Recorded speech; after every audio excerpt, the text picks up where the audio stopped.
I was frozen on the spot, staring at what I could describe as terror looming over me at this very moment. My eyes darted around to find the key to the door, not willing to stay another second with that ghoul. Noticing the key card from a bedside stool, I hastily picked it up and ran towards the only exit in the bedroom.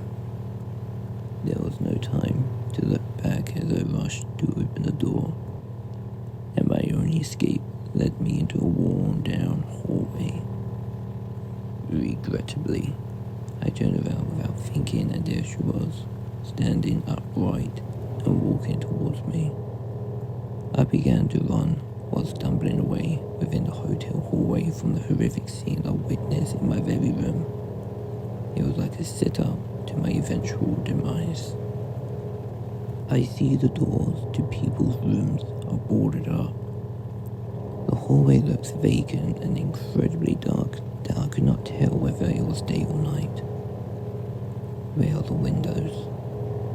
It's too dark to even see anything, and the windows probably won't do me any good if I cannot see them. It wasn't long to reach my escape until I made contact with a wall.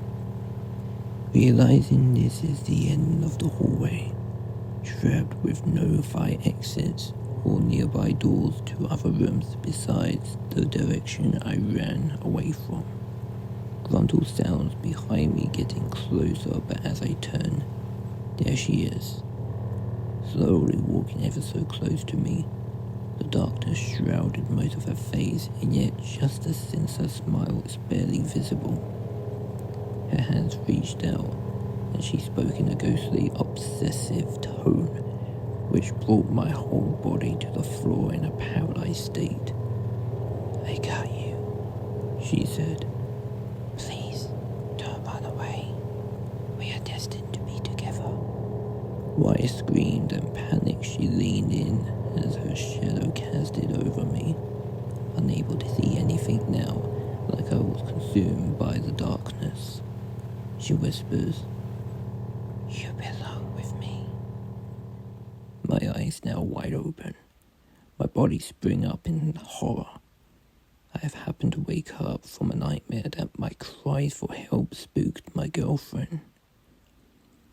"Suda, are you okay?" she said as I snapped out of it and caught her being concerned. Witnessing Aoi, my girlfriend, who was in the bathroom with the light on, peeking out from the door and seeing the terrified look on my face like a committed murder. Hearing her gentle demeanor made me feel more at ease. Good thing I woke up, otherwise it would have felt like death was choking me. I tried to put on a fake smile and waved my hand off to Aoi, convincing her that I am perfectly fine. "I'm okay. It was nothing, really," I said. Unfortunately, she did not buy it. Knowing I would force a smile, it was quite clearly obvious to her that my lying response is not getting me out of this stirred-up trouble. Aoi walks over to provide me care and asks again, but stubborn as I was, avoiding it so I do not need to bring anything to the table for discussion. She scolds me. "You're not fine. Have you seen yourself in the mirror? You look as if you died or something." That I can believe. The thought of visiting that horrifying nightmare sure made my blood run cold. Very much so I can easily hear all her worrying is never going to leave me alone. Looking down onto the covers to clear my mind and breathe steadily only for a small duration. Shifting my gaze back at her to admit what my nightmare was all about. "Alright," I said calmly. "I tell you, if only you don't make fun of me." In agreement to openly hear what I have to say, she first headed back to the bathroom to turn off the light. I spoke up a little bit more loudly before Aoi returns to my side as I began to talk about this girl from my nightmare. Her pale, ghostly appearance still lingers at the back of my mind, and only just remember the darkness covering the upper part of her face, making this ghoul indescribable as I let on. She looked like a ghost, but very well alive. I can feel her hair brushing onto my face as I continue to go into more detail. She keeps whispering and calling out to me. No matter how far I ran, she was always there. My girlfriend turned off the light and walked back to bed. I settled myself down on a pillow again to feel more comfortable. She placed her hand on my arm, stroked it all the way down to my palm, and I resumed where I left off. There was nothing I could do to stop her.